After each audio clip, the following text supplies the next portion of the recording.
for new generation character building and sustainable development, we would want to provide university as a platform for students to develop a more learning experience so that they can build up a more positive character, so that they can be a better future generation in helping the society towards better well-being. And also it is important for any university community engagement to have a collaborative in terms of governance. We have yet to have a good, strong governance in order to enhance and promote better community engagement. And university, bear in mind that it is a center of social learning, and we should provide that opportunity, especially for our students and also for the communities to learn, so that reciprocal and symbiotic relationship can be established continuously. And also, Dr. Titipon, would you like to add on? There are some emerging themes, I believe, and one of the themes that is very prominent is universities or higher education institutions' commitment in citizenship building or citizenship education. The scholarship and the character development of students will go hand in hand with this very, I think, noble agenda, and which has to continue. And we think that the university and community engagement initiatives of all sorts should have the underlying philosophical basis, and I think this is one of the strongest ones. As you can see, we are doing this participatorily, so please do not mind us switching the microphone. Yeah, we're also engaging here, okay. Messages from our panel discussion, some of the key elements and messages that we have highlighted. It is important to create a platform for creating a whole person. So we are highlighting whole person education. So the students will have to have the opportunity to develop themselves in terms of their values, so that they can embrace human dignity, so the importance of values and ethics to be promoted. And we also have listened on the university-based community research based. This is based on the input just now that we have listened. We have here on the importance of evidence-based practice that can help to enhance a more effective community engagement initiatives. And we should also rekindle the spirits of university community engagement. It is important to revisit and to reflame the spirit of wanting to do a more greater community engagement, so that we can outreach to the communities out there, especially the needy communities. And it is also important to raise the awareness on university community engagement. This is taking from Ma Fei Leong and Dr. Romnikan on transbordering community engagement. So we have yet to explore and much to be explored, and we should be getting that with this from this conference and throughout our future conference. On that last note, I think it's very, very important that we recognize that despite that we have all these national boundaries with the free trade agreement and all development of the ASEAN community, the borders will become blurred, and we are here with a few more challenges, be it human rights, be it human security of different dimensions. And I think this forum will lead us through sounder and, if I may, firmer or clear analysis of what lies ahead of us in terms of development challenges and how we can become genuine partners in the whole scenario of global social development. Yes?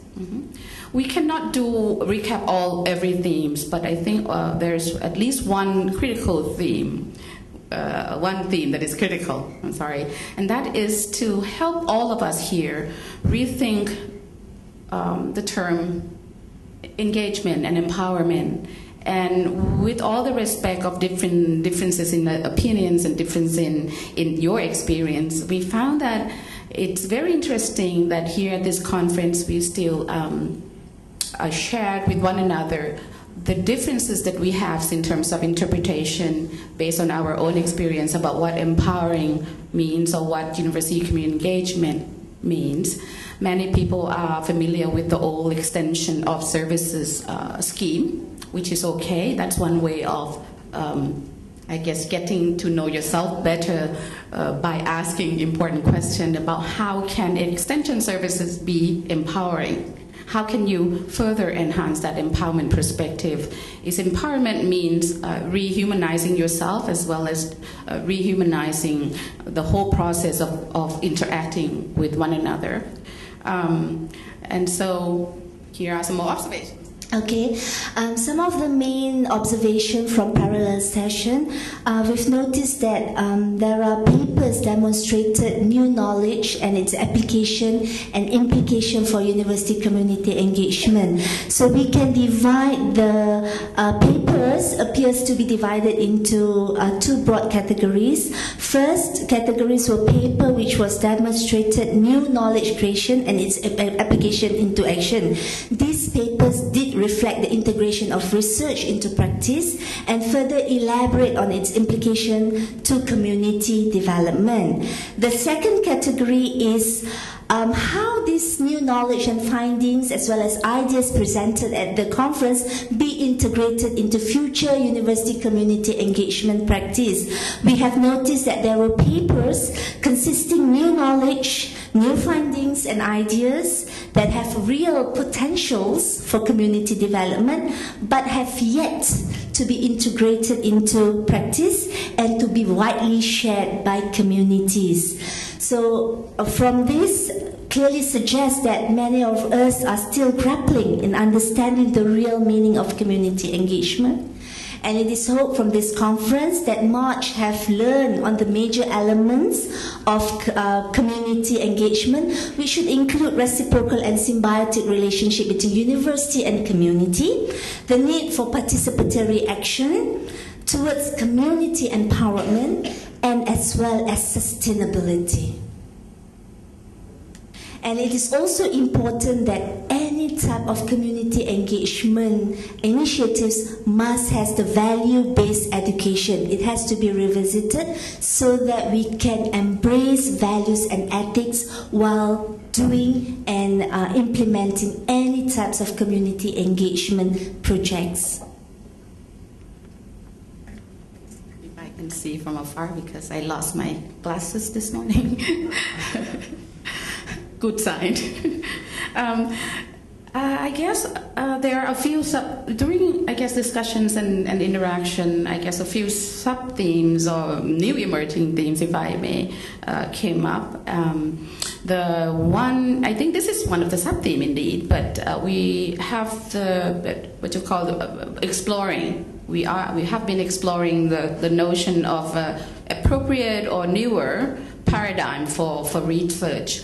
During the session that I was engaged in, and Professor Boothroyd has also helped us summarize that there were issues of who should be the prime, the center or the prime mover of knowledge creation. And we know that as much as we want to hold on to the privilege of being the one who dictate or design the whole research agenda, process, and outcomes, there are a movement towards emancipatory research, i.e., a knowledge creation endeavor that honor and respect the power of the people to do their own, to create their own knowledge. And I think you are aware as you go through the fieldwork. So I think as two paradigms are getting to know one another, there is going to be a challenge in terms of our own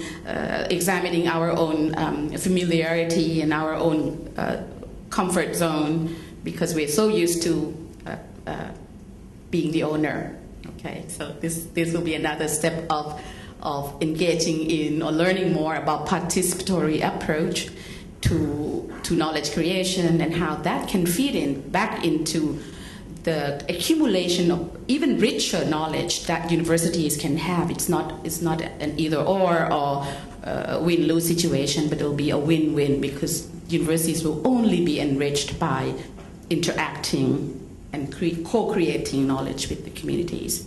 Okay, there are a lot of papers that went on saying or examining this whole notion of universities and of communities taking charge of their own knowledge creation for cultural heritage protection, and I think that is one. And obviously the appreciation of local wisdom theme also was there. People's enthusiasm obviously is mentioned as key to success of the research project. So all these words and phrases and anything and opinions, I think, have already shown us that we are on a journey towards, I think, better understanding of the UC engagement meanings.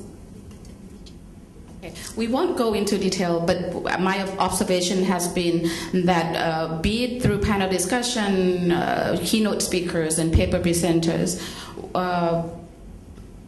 delightfully, MDGs are there, not directly sometimes, but for instance, the whole notion of ensuring sustainability, which is goal 7 of MDG. Kruba Sutinan has so mentioned his vision, or his and the academia vision of global village, and how, in his own words, how to get professors or academics out of their own settings or their own seats and join people, join the world, join the community, in thinking about how to put together all the resources to get us out of the whole predicament, be it climate change and socioeconomic depression and so forth. It's a troubling world indeed. MDG number 3, promoting gender equality and empower women. We have a speaker from afar, from Australia, Professor Lewis, touched really the right chord on how human rights and women's rights can inspire people in the academia to come out and devote her attention and her research to help friends on the border. And Cham Tong has also touched us deeply in terms of her commitment to help her friends, her women friends who were victims of human rights violations, still as we are seeing increasing militarization of the Chan State area and on the border. Quickly again, this I already said, so it's done by Professor Lewis, who did her research on combating HIV/AIDS, so we can skip this one. And lastly, would you like to say? Okay.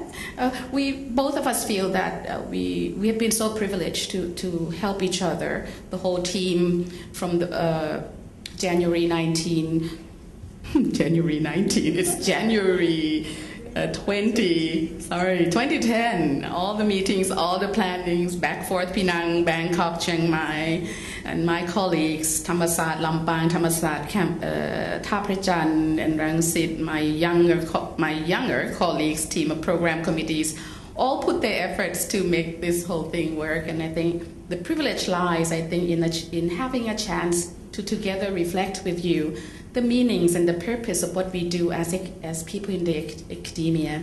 Many times we feel so privileged and so isolated, but a lot of times we are called back to examine the whole purpose of being in the intellectual world full of knowledge, and so fortunate to be able to do that. So indeed, I must congratulate my friends, not myself, who is behind all this.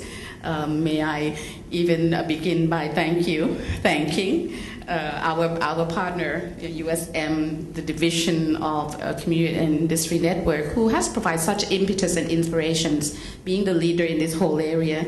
The leadership, your leadership, Professor Dato Susie, your leadership, Professor Anna, has indeed helped us learn more about and committed to UCEC. All the committee members of different sorts, capacities, people from different universities, from Payap University, Mae Fah Luang University, Lampang Rashapat University, Thammasat University Lampang campus. Have I missed anything? The field trip organization was superb, thanks to all your hard work.